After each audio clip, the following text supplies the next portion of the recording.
Tim Kahl is a professor and the author of Possessing Yourself from CW Books, The Century of Travel, The String of Islands, and Omnishambles.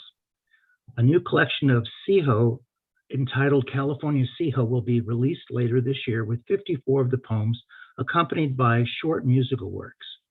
His work has been published in Prairie Schooner, Drunken Boat, Mad Hatter's Review, Indiana Review, Maida Zen, I just love these names, Ninth Letter, Sign and Worden, and Notre Dame Review, The Really System, Conundrum Engine Literary Magazine, The Journal, The Volta, Parthenon West Review, Caliban, and many other journals in the United States. He is also editor of Clade Song. He is the vice president and events coordinator for the Sacramento Poetry Alliance, which is where I met Tim. He is also has a public installation in Sacramento. In Scarcity, We Bear the Teeth. He plays flutes, guitars, ukuleles, charangos. Is that how you pronounce that, Tim? Yep. Mm-hmm. And cavaquinos? Cavaquinho. Cavaquinho. He currently teaches at Sacramento State University, Sacramento, my alma mater, where he sings leader while walking on campus between classes. Take it away, Tim. Thanks so much, Rick. I thought I would do something a little bit different here instead of just doing a plain reading. I'm kind of somebody who's not quite, completely at ease with the Zoom and having poetry readings, mainly because it seems like Zoom was built and structured for there to be kind of a interchange and for there to be give and take. And when there's just one voice doing things, it seems like it's kind of counter to the way that this platform is supposed to operate. But in any case, so I kind of thought of as a kind of a hybrid reading / discussion about what I'm doing in some of these poems. So by all means, I encourage you to keep your mics on unless there's interference on the background. And, ask questions. Probably I won't stop in the middle of a piece to ask a question just because the way that the music works, the timing is critical. So that's where I envisioned this kind of discussion, this space going. Along those lines, I guess I should open up by talking about, for those of you who don't know me or haven't seen me before, I have over the last, number of years been interested in how poetry and music intersect. And in particular, I was interested in that tradition as it came down through, kind of 19th century program music, in particular, the work of Schubert and Beethoven and others who took great German poets, set them to music, and then it seems to me that those poets are the ones who kind of lived within that tradition and have been, who are still sung today, oftentimes in the concert repertoire. So music has a way of invigorating poetry to a large extent. And I always, and this is true in Brazilian Portuguese too, where there's many poems that are set to music. Villa-Lobos set many poems to music. And today, contemporary musicians set a lot of poems to music. So in other traditions and other languages, you have this marriage of music and poetry in a way that you don't really see in English verse, at least not to the best of my knowledge. Song and poetry have gone their separate ways. And while there's certainly singer-songwriters that we can all think of in the American tradition who are really fine poets and would live very well on the page, they probably, we wouldn't necessarily refer to them as poets first. Even somebody like Leonard Cohen, who, published a collection of poems, we tend to think of him as a musician before we would think of him as a poet. So there's this clear separation in the English language for whatever reason. I think that's not to say that, of course, poems aren't set to music. but usually they're belong to a kind of, type of music that you're not going to hear on the radio. It's usually music, oftentimes in choral settings. That's where we hear it most of the time. And, you just don't hear it on the radio as part of the popular tradition and doesn't seep into the culture like you would find in other traditions. So, probably the last one in the English tradition that I can think of was when Vaughan Williams around 1900 set The Vagabond by Robert Louis Stevenson. And at that time, it was a pretty well-known poem that had a lot of legs on it and was popular within the culture. But I press anyone to name any written article, any written text that then, when set to music, became something that people started to pay attention to as part of pop culture. Maybe the only one I can think of, and I don't even remember who did this, but it was back in the 70s when this one nun set the Lord's Prayer to music. Our Father who art in heaven, hallowed be thy name. Remember this one? Maybe you don't. Maybe I'm dating myself, but that's about the last time I can remember a text coming into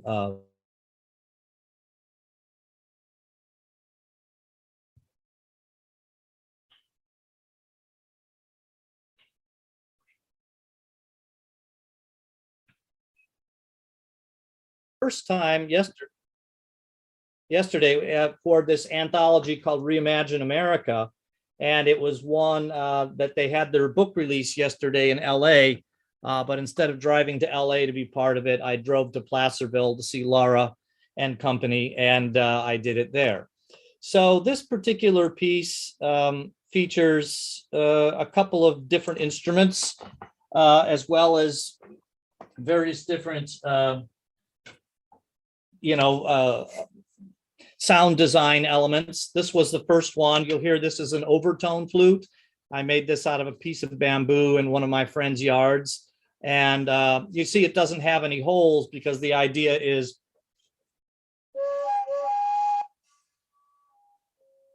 to get the overtone as the way that you'll hit different notes. And then you can cover the end of it.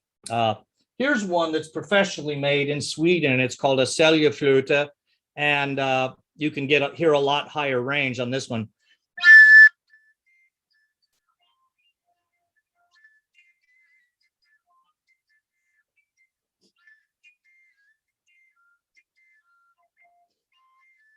So that's an overtone flute, and then the other one is a flute that I made out of an old piece of furniture that I had in the backyard that was rotting, and I kind of cut it down. It was made out of jarrah wood from Australia, and I thought, yeah, that's just too cool to let it go and get rid of it. So I cut it down and made a flute out of it, and it's tuned to a Indian raga known as Kafi. Okay, Kafi. Maybe have different spellings. But this poem is called The Exodus to Vegas, and it is one that part of the Reimagine America series. So it's more or less a kind of reimagining of what it might be like if there was some sort of climactic cataclysm that happened in the far West Coast.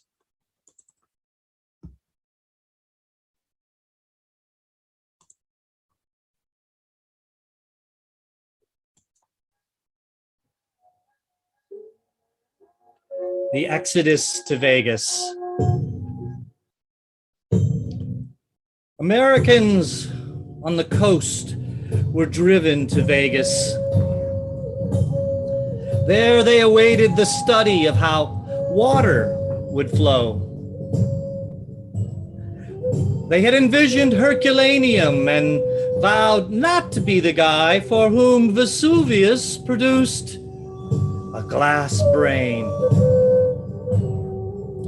Already some of them were becoming the last mammals to dream profoundly, but they began their re-education with the desert. They began to celebrate the scrublands by searching for edible bits. The Vegas transplants made wine of milk vetch and mustard.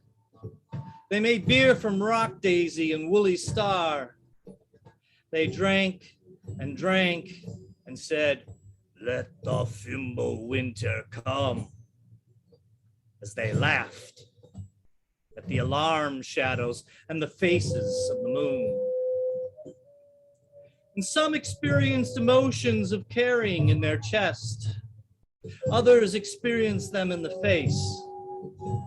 They pondered the 9 riddles found near Little Finland. One of them, why are there no monkeys in the desert? That could turn their talk into empty chatter.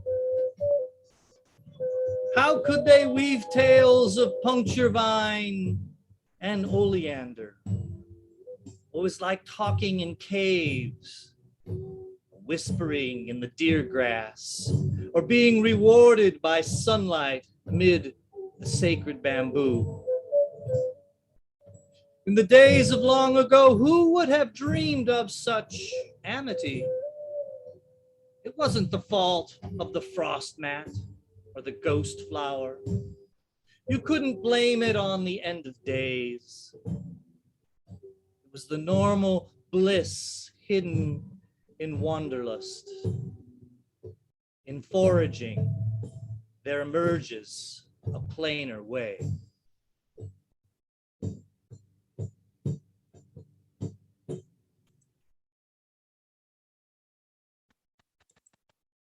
Okay, so there's the first one.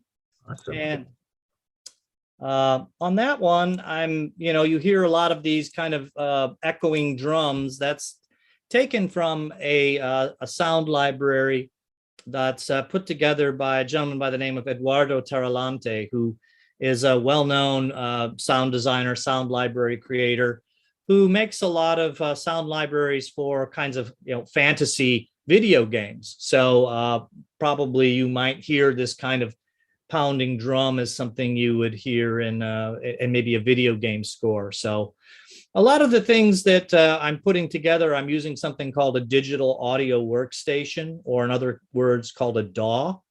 And in that, I'm using one that's made by Apple called Logic.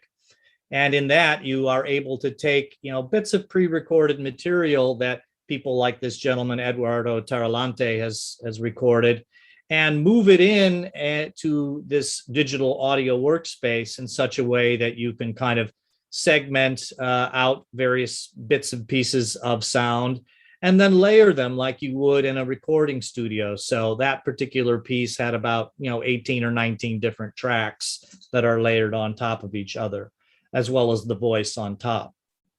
So that's where that one comes from, and where most of these kinds of things come from.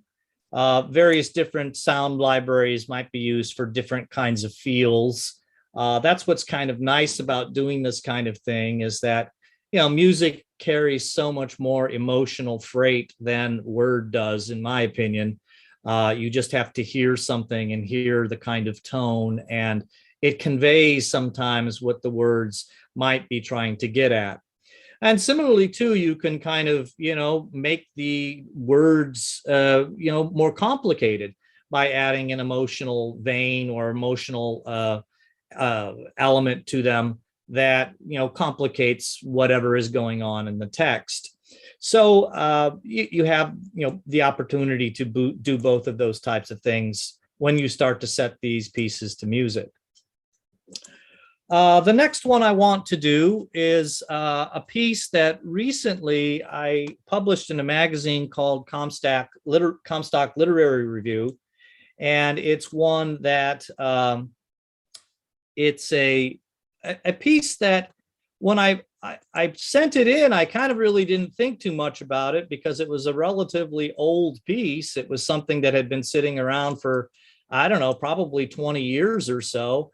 And so I just kind of tacked it on as one of those pieces you sent, as a kind of afterthought. And then when I published the piece, people loved it. I just got, a lot of different likes when I threw it up on Facebook, trying to, because I always like to give thanks to the editor. As an editor myself, I know how much work goes into these types of things. So I always think it's a good idea to do that. And I thought, gee, that's strange. I put up many, many different pieces. And this one people really seem to like. And then as I started to look at it, I started to realize why. And that's because it was actually hopeful, right? Oftentimes I'll write things that are probably a little darker, maybe have a good bit of social criticism attached to them. But this one was not that way at all. It was probably due to the fact that I wrote it 20 some odd years ago, and I had a different maybe sensibility at that point in time. I was more hopeful. I've learned a lesson that, if you want to write a hopeful poem, for me, all you have to do is return about 20 years in the past. So this particular piece too is one that is a little different. I didn't use any digital elements on this. This is a much more honed down piece where I just have a guitar and a tenor ukulele, because I think there's something about having just a minimal amount of instruments sometimes, particularly if you're playing them live, that can get at the kind of sensibility that it goes along with the lines that you're reciting. So this is a much different feel. And I kind of like this piece for the music that's attached to it, mainly because I thought I played reasonably well, which isn't always the case. So this is called The Beautiful Shatter. The Beautiful Shatter. The rock face shouts its age to the pines, who stand to point piously at the night sky decor and its little white incidents. Beauty is the sole business of poetry, the rest's diversion, Jeffers says.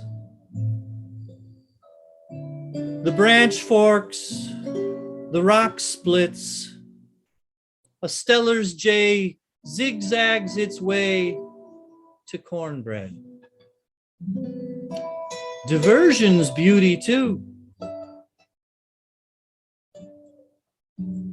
I follow the stream to where it diverges, the point where caution and passion separate and each goes its way.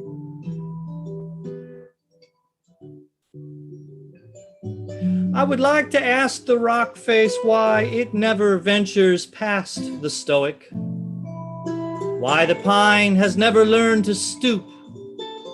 I travel the stream's rocky offshoot to a bush, two butterflies in mid-coitus.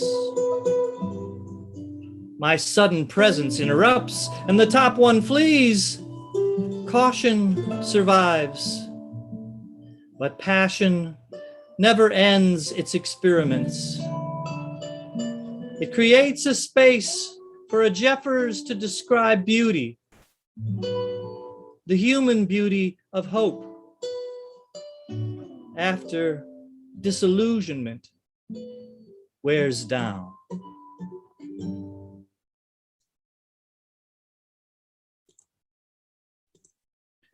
That's awesome. Thank you. How does the sound out there? Because one of the things I'm concerned about is, I try to mix things very carefully, but then when it gets recorded and back over to your speakers, I have no control over what it sounds. Yeah, the music, the recorded music sounds great. Sometimes when you were playing on some of the flutes, it was cutting out. But right. The recorded music sounds great.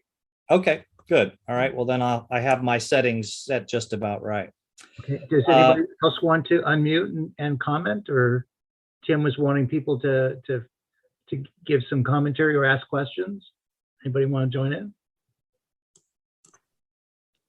I can ask you, Tim, a question. I wonder how you, when you juxtapose the feelings of hope and despair and things in a poem like that, do you how do you come up with the idea for the music? Are there certain instruments that seem to, indicate those feelings more than others?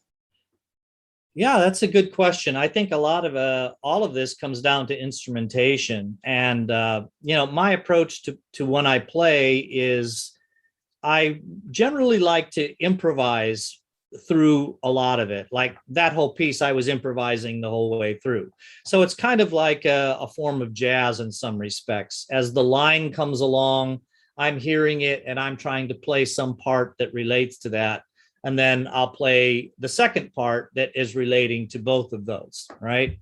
So, in this particular piece, I didn't want something that was heavy and synthetic, obviously, because it's a natural setting.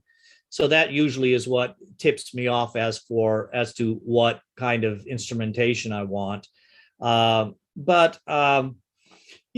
this one, I wanted to keep it very spare because for me, when I read Jeffers, he's a very austere kind of writer.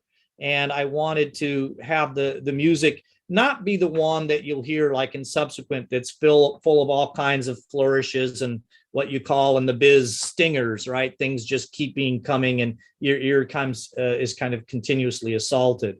Maybe let a little silence creep in there more. Oftentimes when I'll write in a mode where I'm being real and I have real people in my poems, I'll go to real instruments and I'll play some sort of stringed instrument or flute or something like that.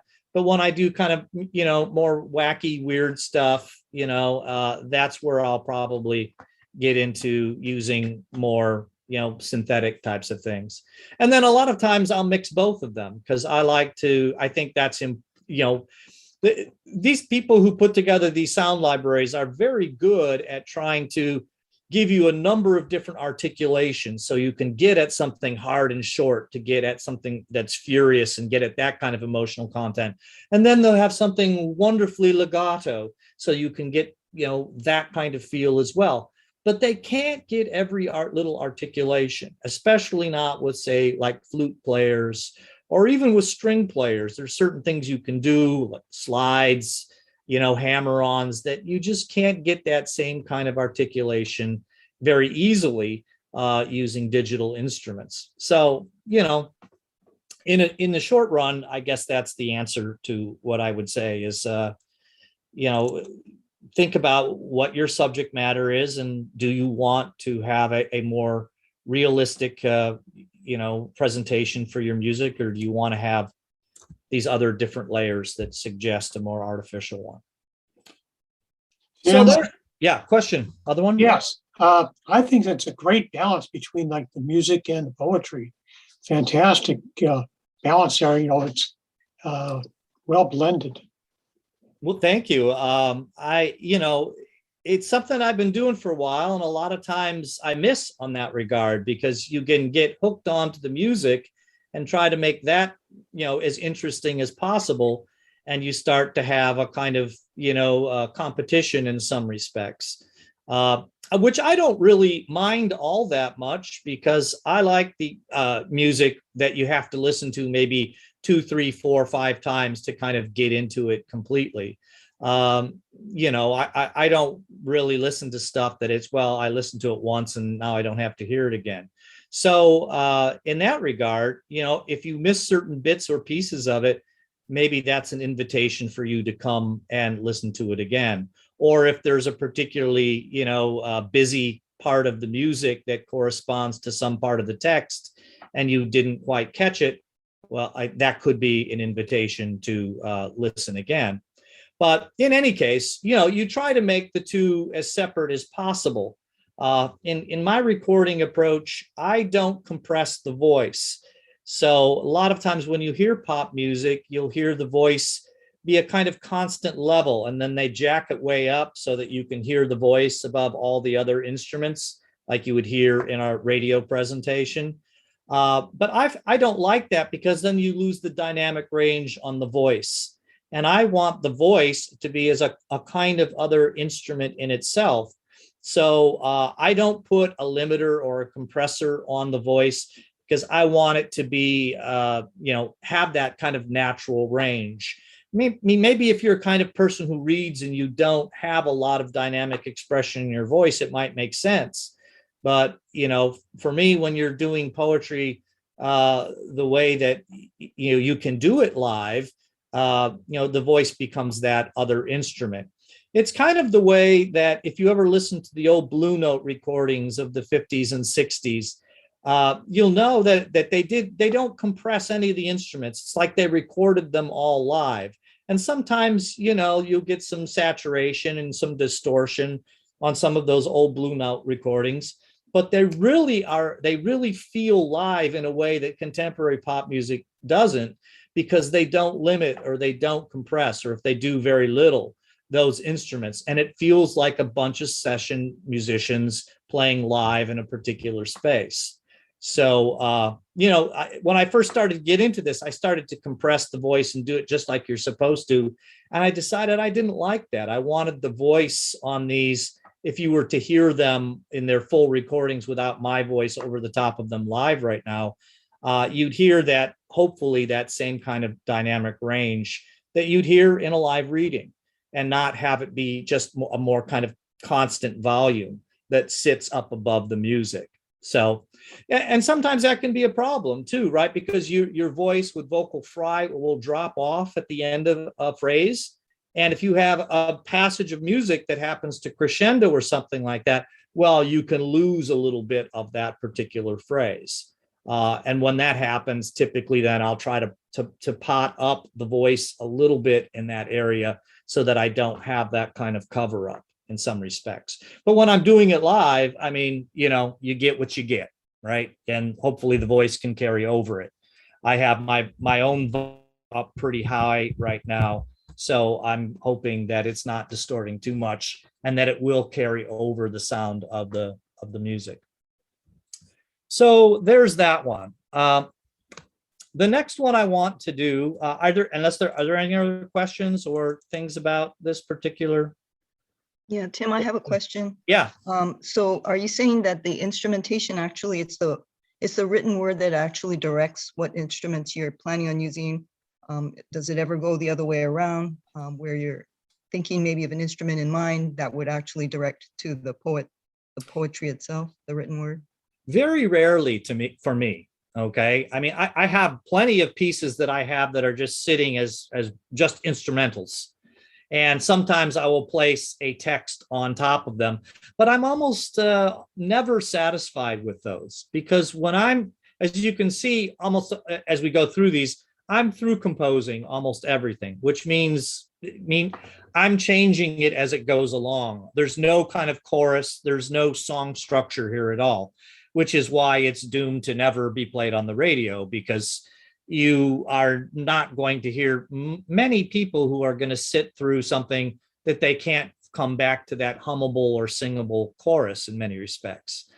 But I think if you think about the way particularly free verse works in American poetry, it does that. It just keeps going off and off and off and off and off. And it's hard to set it in a way that you might have set a sonnet back in the 19th century that had more of that kind of regular song type pattern. I got this idea, of course, from Michael Zapruder, who is Matthew Zapruder's brother, who's a terrific musician. And he did a record called the Pink Thunder, I don't know, about 6, 8, 10 years ago anymore. And that's what he did for a lot of contemporary American poets, is he decided that he was going to do it in the tradition of just continuing to have the music evolve and change and not have any kind of set, structural pattern repeat. Okay. And I think it worked really well, but it was, he came to play it for us live once in Sacramento. And I said, Jesus, Michael, how do you keep that all in your head, that this change goes to this change, goes to this change? And he says, yeah, that's the problem, right? Is to play it like you would in a band is almost impossible, because you got to keep all of that where you're going, unless you improvise through it too, which is another solution. And that's the one that I typically find for myself, because since I was a little kid, I listened to a lot of music on ECM label, which is this kind of European Scandinavian jazz label, which was originally stood for Edition Contemporary Music. And Manfred Eicher, the great, producer director of that series, of that particular label, he dictated that all that music that was originally and still today, most of it is all improvised. The guy who kind of changed that was Pat Metheny when he came over as a young American, a kind of rock and roll guy.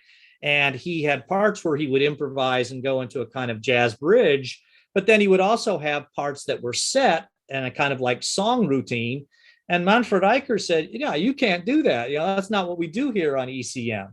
And they had a lot of back and forth about, how this was going to work out. And, to the credit of both of them, they worked it out. And, Metheny, he got his start with ECM and has been, probably one of the greatest jazz guitarists of our generation. So, that's where I'm coming from a lot of times. And because I like to hear where my voice is going and then see, if that might suggest what kind of chord change I'm going to do, my dynamics, if I want to finger pick, if I want to strum, whole array of things comes into play in that regard. Okay. So the next piece I'm going to do is one called Wind Throw. And it is one that's, I was, like I said, interested in ECM music. One of the great composers on ECM was Steve Reich, right? And Steve Reich is somebody who became known for this style in contemporary classical music known as minimalism, a kind of repeated, motif. Philip Glass, John Adams, all these people. And one of the sound design companies called Spitfire Audio out of Britain put together this sound library for people who are particularly interested in this kind of work. And one of the things that about Steve Reich, if you've heard of his music, he's really into phasing of music. So he'll have something that's going in a kind of group of 5 that's playing off a group of 7, right? And the way they beat off of each other, you get a kind of phase shifting that moves a lot of times. I'm not saying that I absolutely achieve that in here, but that's what this library is designed to do sometimes. Okay. And then also, because I'm a big Pat Metheny fan, when Metheny worked with Steve Reich, they did this piece called Electric Counterpoint. And so some of the guitar motifs that you'll hear are direct kind of, playing off of what Metheny did when he played in this Steve Reich piece a number of years ago. The poem itself is, again, one that's set in nature, and it's really about this idea of what happens when wind blows through things and the kind of, sounds that it makes and the overtones that it makes. So again, I guess I'm kind of wigging out on this notion of music and nature. Wind Throw.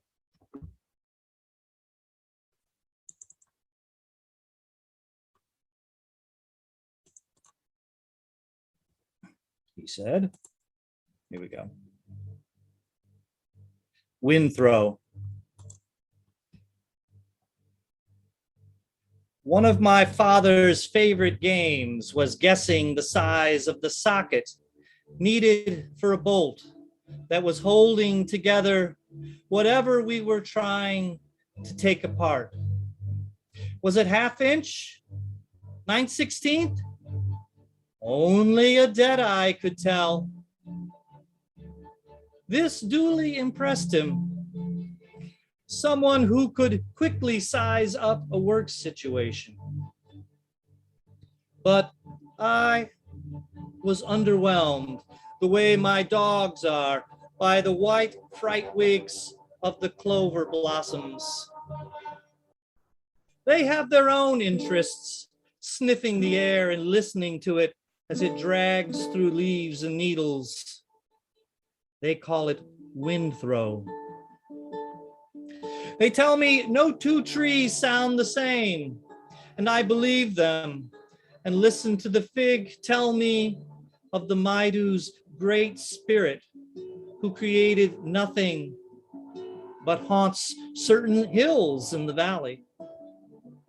The Maidu believed in the transmigration of souls into grizzlies, into clover, into rivers. The Sacramento murmurs and the fig tree takes it all down, calm as a raft of matted reeds. Then an engine sputters into action somewhere, and I catch myself becoming always on the verge of elegy. Something has been lost, and it's my job to put it all back together. What size socket should I use for the 9 goslings and their mother on the other side of the reservoir fence from the gander? I listen to the wind throw of their feathers like it's some universal chorus. My dogs are charmed, not once, not twice, but 3 times by the flavor of goose turd. They don't miss anything. They are leading the way to the high council of sniffing, which I can't even begin to see.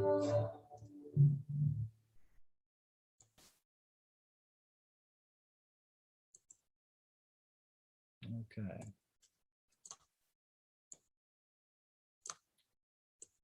Okay, so that one is a piece that, again, more kind of orchestrated, more kind of moving towards a place where you hear these various different kinds of intensities in terms of the rapidity of the note that you're using. And that's where this kind of minimalist technique sometimes can come into play, where the motion seems to be rising. And quite honestly, I got off a little bit here on this one. You can often hear that's where these horn flares will come in and try to pick up on it. So there's that one. I have something in the chat. Oh yeah.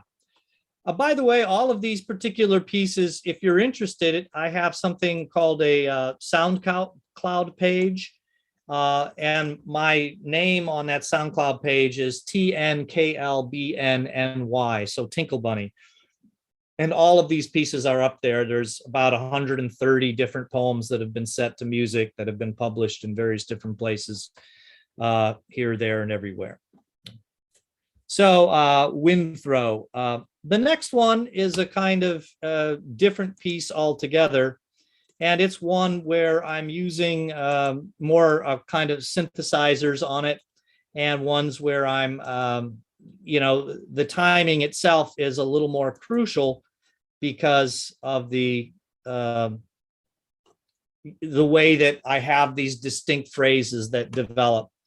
And there's a lot of different instruments here. I'm using some sound libraries from a company called Sample Logic that does these very, very complicated kind of arpeggiated sequences.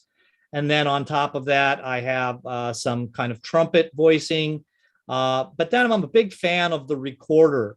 And I have about 6 different recorders, from a bass recorder all the way alto, soprano, sopranino, and then the Garkline at the very top. I don't use all of them on this particular piece, but I really like what a recorder can do in terms of something that has a lot of different harmonies, but you can get a lot of different kinds of articulations playing these recorders.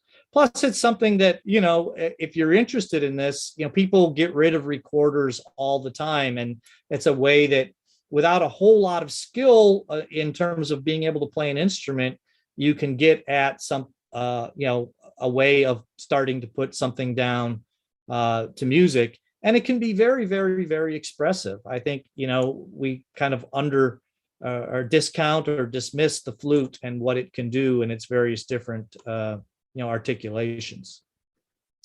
So this one is called On Easy Street. All right. And it's about my brother.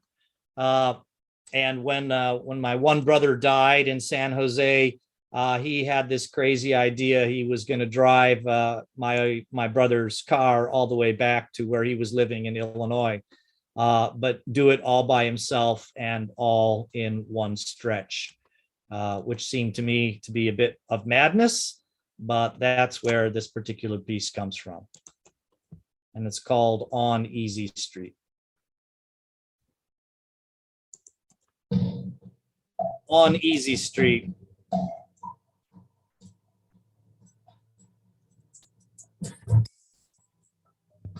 Once my brother drove from San Jose to Chicago all by himself in little more than a day. When I asked him how he did it, he replied, "Well, after I woke up driving down the highway in Nebraska, the rest of the way was easy." Yes, the difficulties always amass while we're asleep. They crash land into the emptiness and take over the brain. I've seen it happen in the flickering paws of the napping dog, scampering after the challenge of its next squirrel meal. The exertion takes its toll, the way it does on everyone. The joints wear down to bone on bone. The cartilage hardens in the back. The heart valves don't shut closed as firmly as they used to. So it's nice when you can steal some miles on autopilot in a kind of dangerous state of grace. You're giving a break to every unemployed angel who lends a guiding hand on the wheel. And then whoosh, the bridge abutments go by. The curves straighten out. The obstacle course of 18-wheelers is run free and clear. Another case of white line fever has been successfully treated with a muffled prayer. I can almost hear my brother snoring it past Battle Mountain and Elko, past Rock Springs, Cheyenne, Sydney, past all that vague green and brown, not quite worth remembering. My brother's had years he can't remember, and still more he's trying to forget. The jobs get dumber and dumber. The woman gone. The grown-up kid who turned his back. But if there aren't any pictures, no one can prove anything. And sometimes they just flash by without ever really registering. And then suddenly, bam, you're one more narcoleptic driver cruising down Easy Street.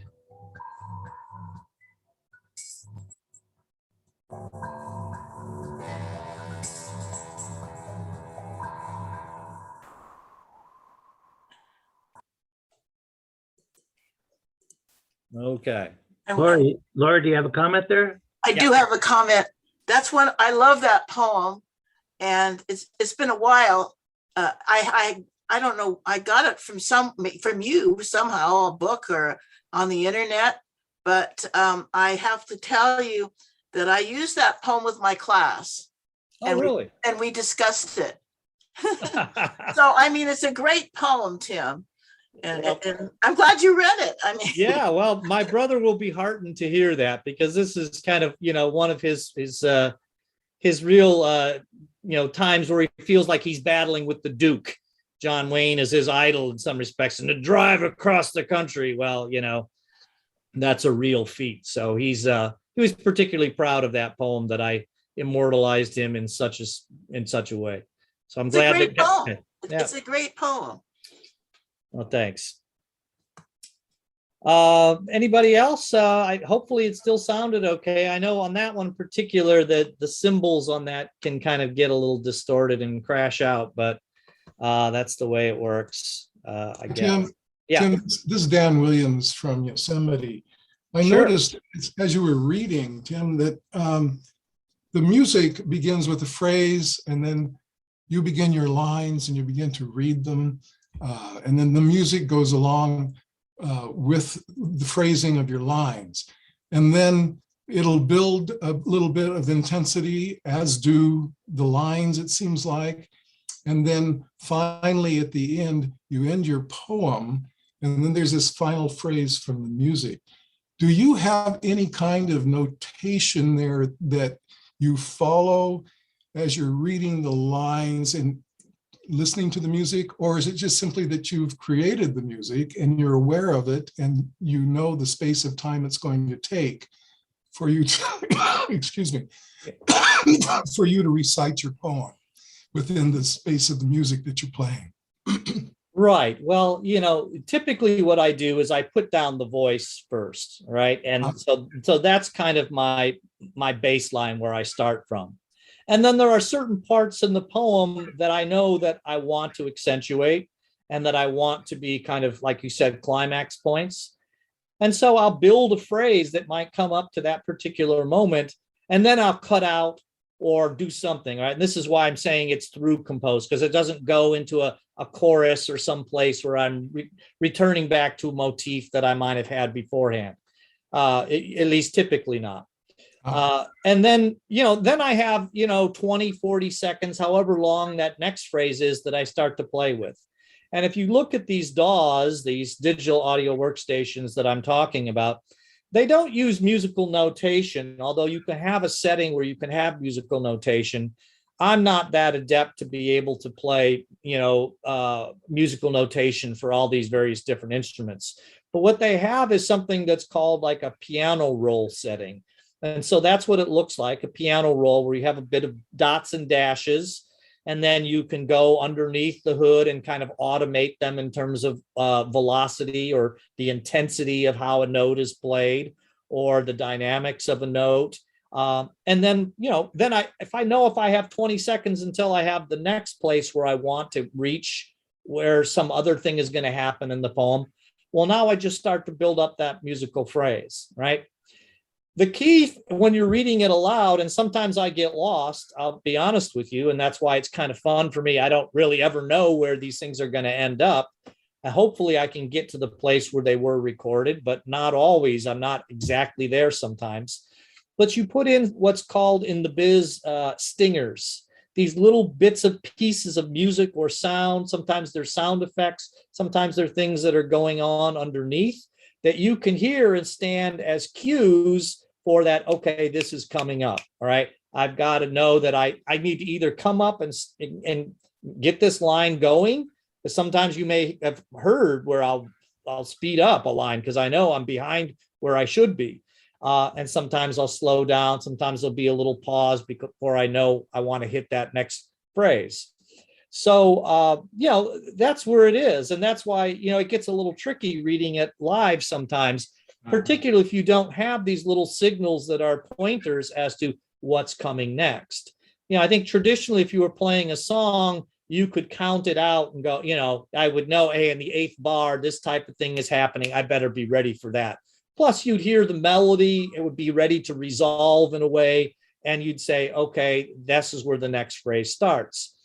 And while that is true to a certain extent, usually I'm resolving my phrases in such a way that musically they make sense, right? I'm not letting them sit out there as a kind of, atonal riff hanging out there. A lot of times I'm not really sure exactly where the phrase is going to precisely end.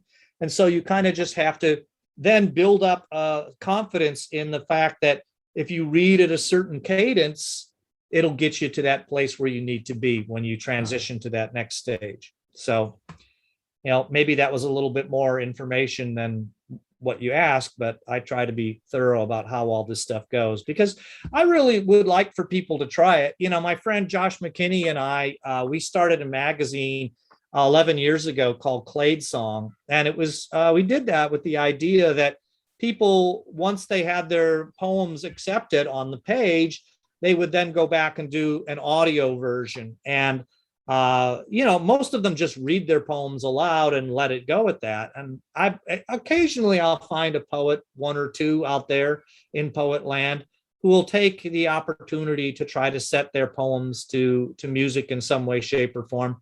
Most of them are not interested or involved with the kind of stuff that I'm doing with the digital audio workstation and the sound design and sound libraries and stuff like that. But I think it's something that it makes you think about your poems differently too. And I'll say this about setting poems to music is when you're having that music as a touch point behind you, you tend to slow down your reading, right? Which I think most poets read too fast, in my opinion.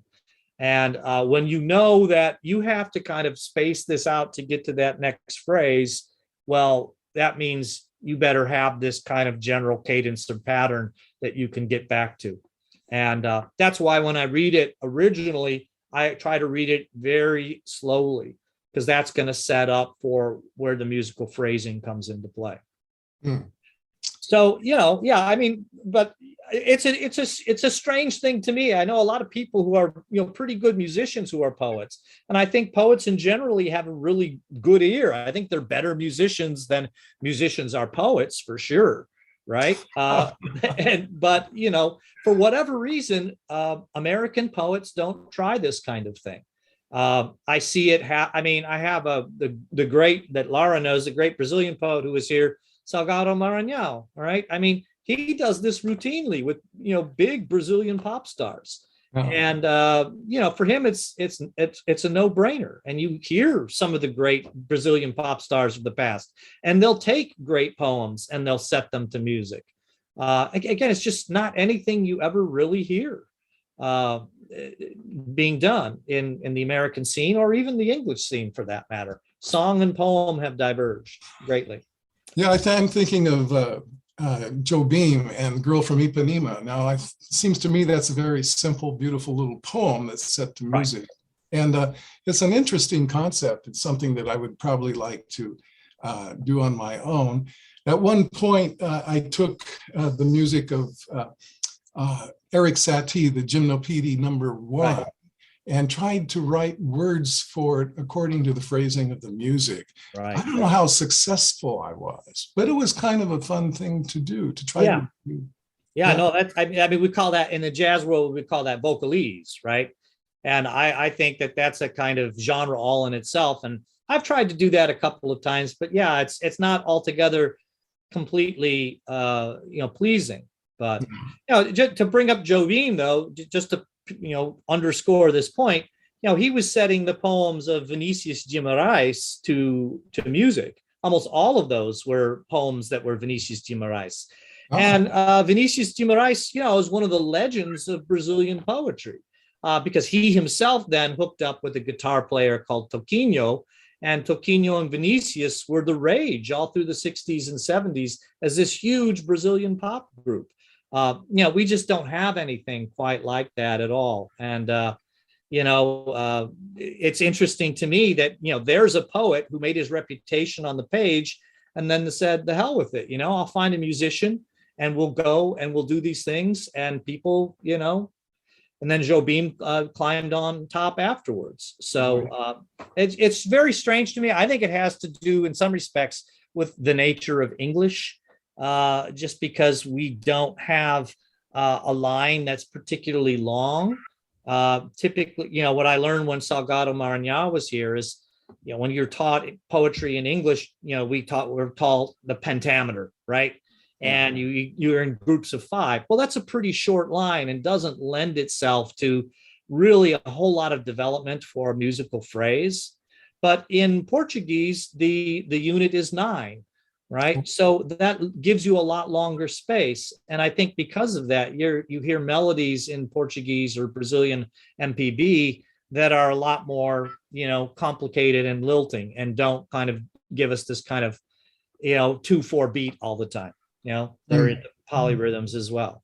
So in any case, there's that one. Maybe I don't know, what are we doing on time? I guess I'm at 5:01 right now. Maybe I'll do one more and stop at that. I had a bunch of them planned, but maybe I'll end with this one.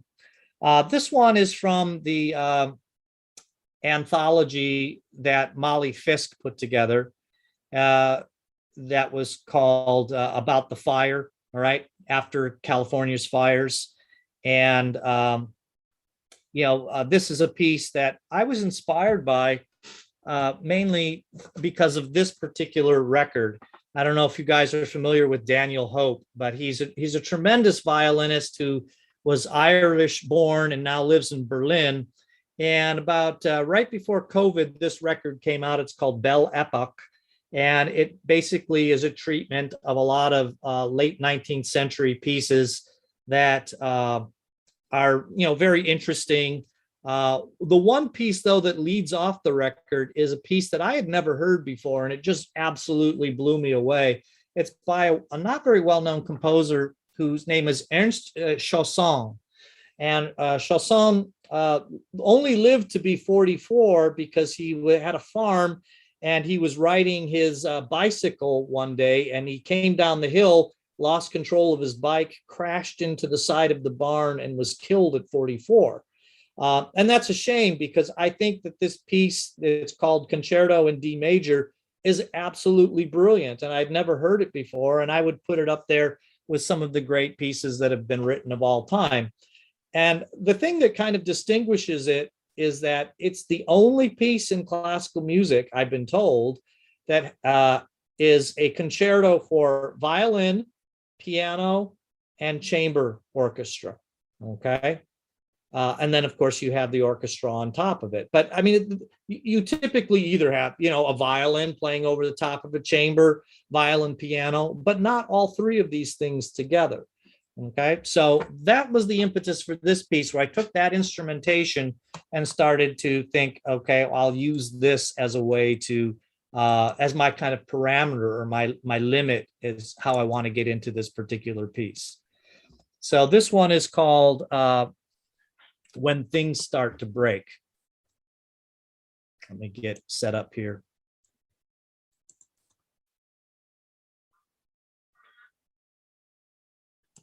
I put a link for Tim's book, Possessing Yourself. It's an Amazon link if you're interested in purchasing, and Okay. also a link for the cladesong.com in the chat. Played song. All right. I'll put, after I'm done here, I'll put up the link for my SoundCloud page so you can hear all of these pieces in their original form and original intent, and hear where the phrasing breaks on all of these various different lines. That'd be great. Thank you.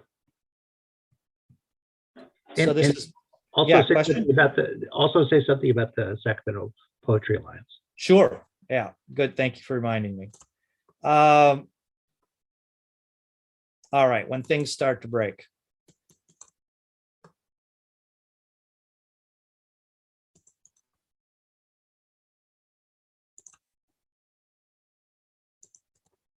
When things start to break.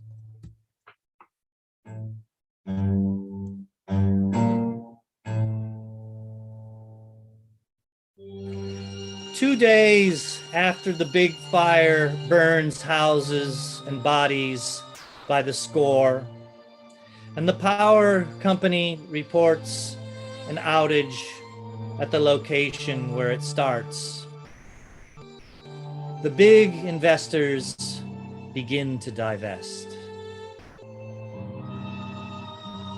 Oh, capital, my capital, no longer are you such an intrepid beast. Where is that will that tamed 1,000,000 acres of rainforest just last week? You are the cat chasing after the laser dot on the carpet.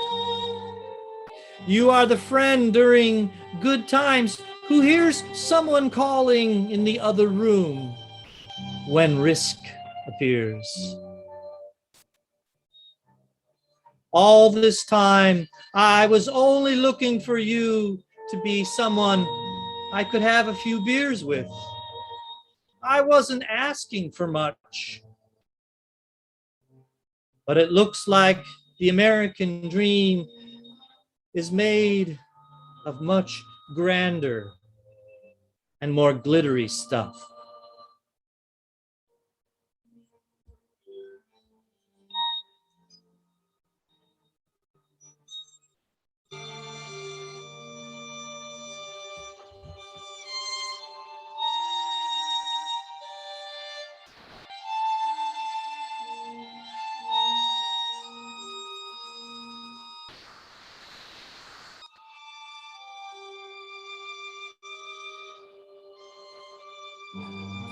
In my American dream last night, I found myself in a place a lot like Europe. The passenger trains running full from Seattle to Denver to Kansas City. The stations at the terminals brimming with life. But you haven't built that dream yet, have you, Capital? You haven't even gotten around to dedicated bike lanes throughout the city.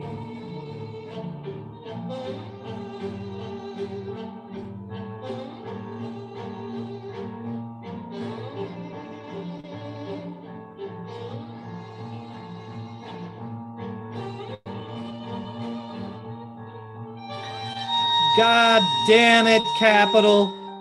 I've bought all that crap you said I needed, and now you do me like this? You're just a little boy who makes bad choices, then runs away when things start to break.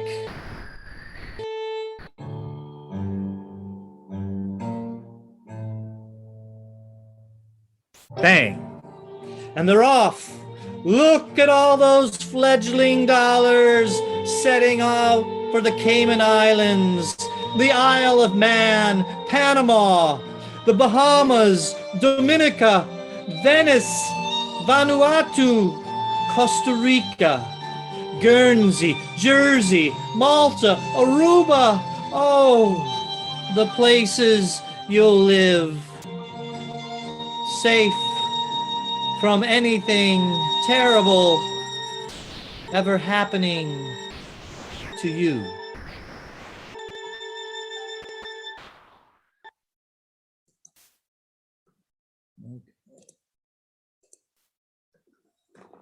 Okay. Cut in on that. Really great. Really great. Thank you. Certainly. Well, it's getting late. I had a couple of other ones I had planned, but I think I'll probably just end it there. I'm already at an hour. So about the Sacramento Poetry Alliance. Yes, well, several of us have split off from the Poetry Center a couple of years ago when there was some turmoil, and we're getting ready for our series of events that are going to be coming up for this season. Frank Graham is going to be having a Zoom event in April, and the date escapes me on that. Maybe Frank can chime in. It's going to be with Doug Rice, who teaches at Sac State, and Jordan Okamura, and who's a young fiction writer who's awfully good. So that would be another good one. And Frank, go ahead, take it away. Sorry to interrupt, but it's fourth Thursday. Okay, Fourth Thursday of the month. And then on St. Patrick's Day, my friend Josh McKinney, who teaches with me at Sac State, is going to be having a Zoom conference / reading, kind of like what we're doing here, maybe talking about the poetry as well as reading it, with a guy by the name of Ben Ramke, who's a very well-known poet, writes about very kind of erudite poet. And if you've never read any of his work in the last 5 to 10 years, I think you'll find it's very different from what you'll find in as the standard fare in a lot of American magazines. So that's what we have going on there. In terms of live readings, we're still trying to set that up. I'm trying to work something out for Susan Kelly DeWitt and Albert Garcia, who will be reading together sometime, hopefully in March. And I'm looking for a venue. I'm looking to lean towards this new venue that's opened up in Midtown. That's kind of a musician's hub and creative space. It's called the Library of Musiclandria. It's a unique space that has a kind of event space as well as a recording studio. And then it's also an instrument lending library. So you can actually go there, pick an instrument off the shelves and jam with people in the space. So I haven't finalized that, but I'm leaning towards that space as being the place where live events are going to pick up soon here in March. And that's pretty much what we have. I don't have any other events lined up at this particular moment, but I need to get that venue locked down before I can kind of do anything in particular. Can I just add that we have sweatshirts now? Oh yeah, Frank's your sweatshirt guy. We have t-shirts and sweatshirts, and they're very reasonably priced and pretty high quality, I would say. I have mine too. Yes, you got one at we had the celebration. What was that? Our first anniversary or something? Mhm. I don't Yeah, I know. think so. So yeah, I thank you for coming out, and I'd be glad to talk about any of this, or if you have interest in how to do any of this kind of stuff, I'd be glad to talk to you back channel. Like I said, it's always been kind of my desire for poets to move into this space. I think it's ripe for people to go ahead and do that. And if you have any, musical inclination, it doesn't have to be super complicated, like the kind of, film scoring software that I'm using here. But a lot of times my most effective pieces are just, solo guitar or something like that. It can really make a difference in the way that the piece comes off, as well as the way that you read it. And I think, it's a good idea for people to give it a shot in any case. Tim, I heard you say that you find the music for the poem you've written, but does it ever work the other way around? Do you compose that? That would be my lingering. I have probably 20 little pieces of music between 2 to 3 minutes. And sometimes I'll just kind of, put the text back onto the music that's already there. Okay. But does the music inspire you to write a particular piece? A text? Not really. Does the music, do you listen to a melody and then are you inspired from the melody to write? Or is it always the other direction? That's a good question. No, I'd have to say that more than a melody, because I'm not a super,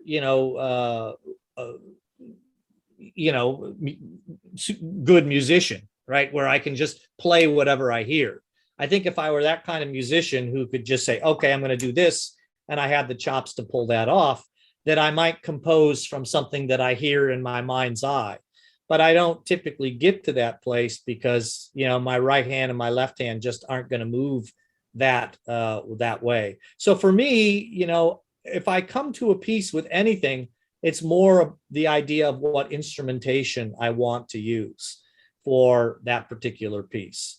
And then I have to work out, to what extent do I want to have it be a live instrument, sometimes, or be a digital instrument.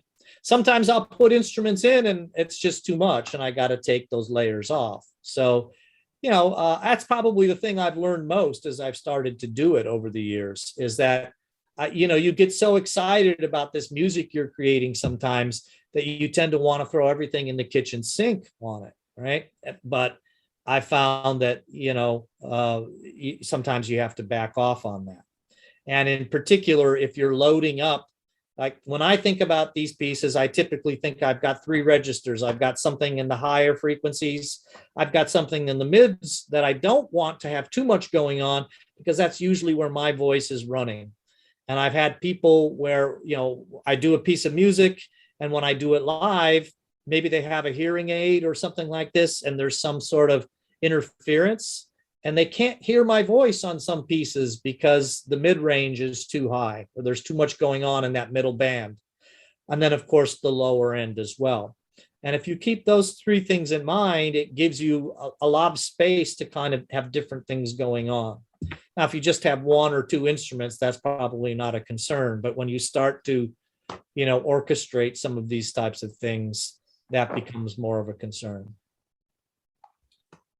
Our So, last month, we had Judith Sutton Schwartz was our reader, and she also has done some collaborative work with a composer.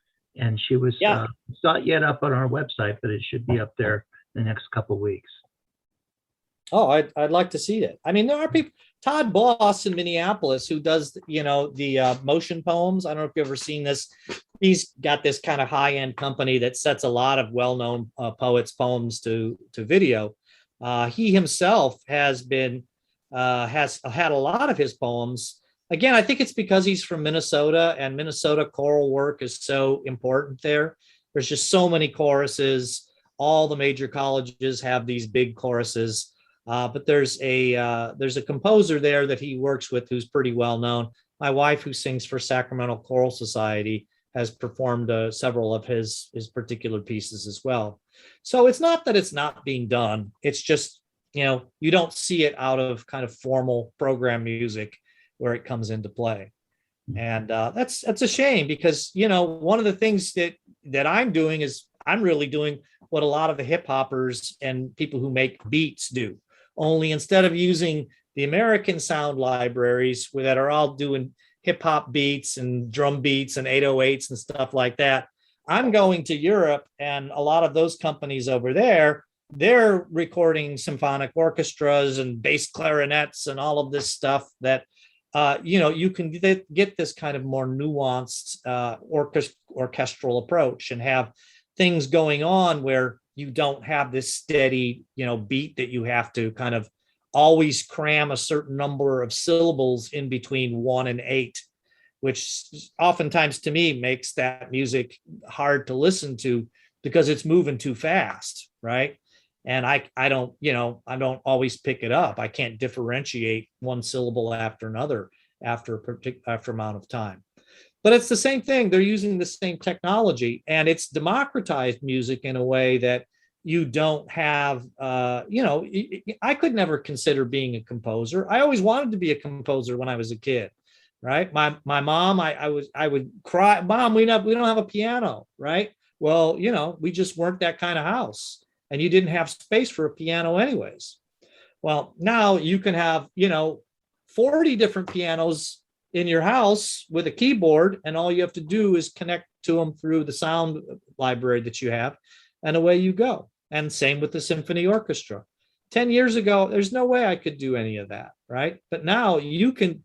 I hesitate to call myself a composer, because I refer that to people who actually do the notation, musical notation. I'm not sure what I'm doing. It's maybe kind of a folk composer or something, or music maker. That's what some people call it. That's fine by me. I don't really care about the titles, but it gives you that opportunity to play that kind of music that you couldn't do anyways. You just couldn't have the opportunity to book an orchestra or even a string quartet or anything like that. Well, now you can do it relatively easily within the comfort of your own bedroom. And again, 10 years ago, you didn't want to do it because all of these sounds were typically done with synthesizers, and as good as some of them were, they really didn't do certain things very well. But then about 5 to 10 years ago, you had this revolution in synthesizers where they started to use something called wavetable synthesizers, where they didn't just have one wave colliding against another wave and modulating it, and then you put a filter effect on it and maybe get kind of close to a violin string sound. Now what they do is they actually go and record real violinists and real musicians, and then you trigger it with your keyboard. And then you have a range of different options in terms of the envelope around that sound, whether you want a quick attack, whether you want a long release, whether you want filters like echo, delay. There's just, that's where you get into the quote unquote sound design of it, where you can really start to make it sound in a way that is, you have an infinite amount of options, and you don't have to just kind of be set with one kind of take on it. You can play tricks with your voice and so on and so forth. So anyways, I encourage you to give it a shot. And if you're interested, maybe I would, the place I would tell you to look at is a place called Spitfire Audios, and they have this thing called the Labs. And Spitfire Audio, very, very high end, one of the top sound library companies in the world. But their labs are all free. And you can go there, and there's an amazing piano patch there. There's all kinds of great, synthesizers and drums. And just if you took all the stuff that they put for free on that Spitfire Audio lab site, you could do a lot with that. And I often use a lot of those free samples because they're just so good. And a lot of people do. I know many people use that Spitfire Audio piano patch in particular. It's just very, very mellow and good for certain kinds of, tones and ambiances, because that's what you're dealing with a lot, when you get into that kind of programmatic music. Great. Thank you, Tim. So I want to open up to open mic. Does anybody have a poem that they'd like to share? And Tim, while they're doing that, why don't you put your SoundCloud link? I'm looking for it. Look, I'm getting there. Thank you.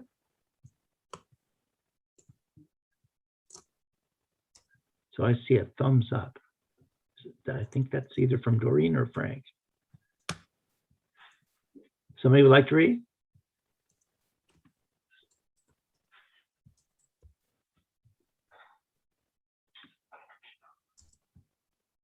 See. There we go. Thank you. SoundCloud link is in the chat. Does anybody have a poem that they'd like to read?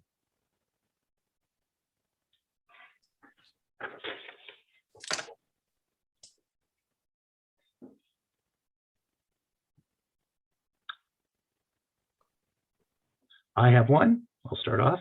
All right. Thanks. This one's called Another Day at Memory Care. Lonely figures, circles, carpeted track. Safety sought inside despite the sun.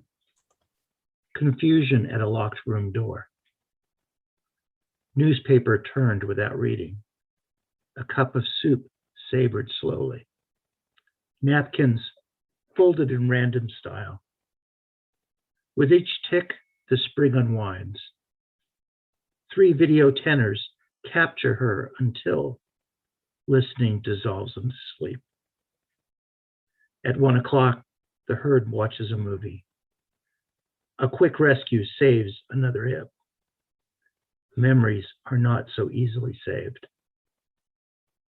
Aquarium's fish floats on its side. For him, the gauntlet is done, though she is not so far behind.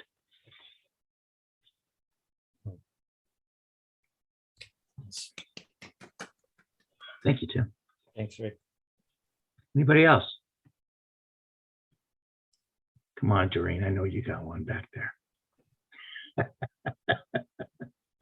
Doreen's got some great poems. Well, Tim, thank you very much for this fascinating afternoon, and also you, Rick, for all your hard work with this. I've got a poem I'd like to share with you. Great. Awesome. It's kind of timely in that most of us anyhow, have been watching the Winter Olympics at Beijing. This is entitled "The Confession of Two Aliens at the Winter Olympics."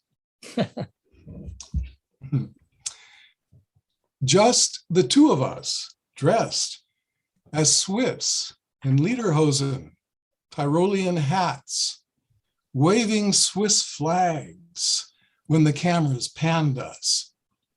We fit in remarkably well with all the ecstatic earthlings around. What fun it was to see what humans do with ice and snow on primitive boards and blades. Our Swiss contingent even invited us to a luncheon to honor gold, silver, and bronze, medals not seen in our world for millennia. For fun, we designed our own 2-person bobsled in sapphire blue with Swiss insignia. The crowd went wild as we ran it down the 120-meter ski jump, flashing into the sky, then vanishing completely into thin air. Everybody straining to see what happened to us. What happened was this. A moment later, our wayward bobsled found its way to the surface of Enceladus, Saturn's 16th moon, a snow and ice world of glorious dimensions, with snow-covered volcanoes that belch ice. We rode our sled all the way down from the top of each one under a sky filled with the E-ring, refracting sunlight into all the colors of rainbows. If only our human friends could have seen that. But it was time to return to Proxima Centauri B. We transformed our bobsled back into mothership. Just before takeoff, we divested ourselves of our lederhosen flags and Tyrolean hats, dumping them on the slopes of Ahuna Mons. It would have been fun to transpose into the future to see what happened when an Earthling explorer finally discovered them, but we'd had enough games for one Sol. All right. Thank you. Good job, Dan. Love that. Okay, Frank, you're up next. Okay, so I know it's a little early for spring, but it feels like it some of these days, right? So I've been thinking about bees, flowers, all of that.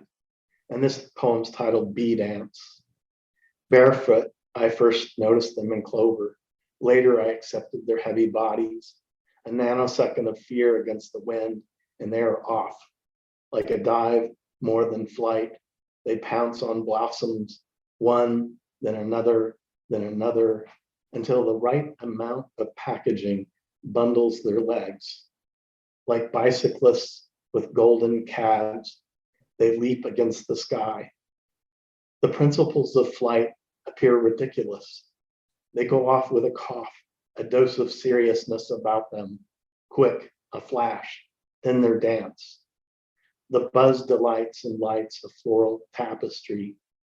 Putting throttle to wing, they drop like spit, again and again, finally arriving back home, honeycomb. Bees of yesterday and today spring from the burrows. Every minutiae of motion has meaning. Their dance is both curious and beautiful. The uncommon and the extraordinary combine, speaking to each other, rubbing this way and that, signaling the path with anxious patterns. Honey of fire, fire of gods, sudden grace to human tongue, the sweet, fantastic bee dance. Excellent. Excellent. Thank you, Frank. Thanks, Frank. That one sounded like it could go with music. Yeah, we'll have to get Frank on that one. Yeah. I agree. Well, you got Rimsky-Korsakov maybe on that one. Fly to the Bumblebee.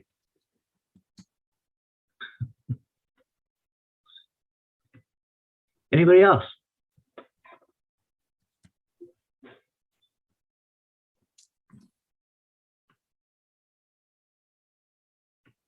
Well, this was a stellar meeting.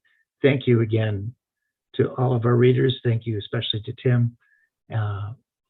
So great to have you. Thanks And for look- indulging. Yeah, and I look forward to more joint events between our two organizations. Absolutely. Sounds good. Okay. Take care. All right. Thanks all. Okay, we'll be putting this on the website in the next couple weeks. Take care. Right. Have a good night. Bye.